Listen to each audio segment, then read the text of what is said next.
हरि ओम ओं जातवेदसे सुनवाम सोममराति अत निजहाति वेदः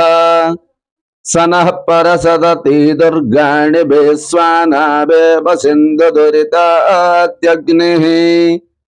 ताम् अग्निवर्णां तपसा ज्वलन्तीं वैरोचनीं कर्मफलेषु जुष्टाम् दुर्गा देवी गुं शरणमहं प्रपद्ये सुतरसीतरसे नमः अग्ने त्वं पारयानभ्यो अस्माथं स्वस्तिभिरति दुर्गाणि विश्वा पोश्च प्रोत्थि बहुलान ऊर्भिभवातो कायतनयाय संयोः विश्वानि नो दुर्गः जातवेदः सिन्धुं ननावाधुरिताति परसि अग्ने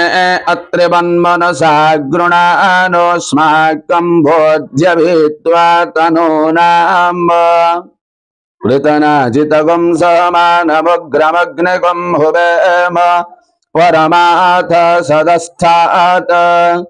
स नः परसदति दुर्गाणि विश्वाक्ष्यामदेवो अतिदुरितात्यग्निः प्रत्नसि कमिड्य अध्वरेषु शना च होता नभ्यश्च सस्यि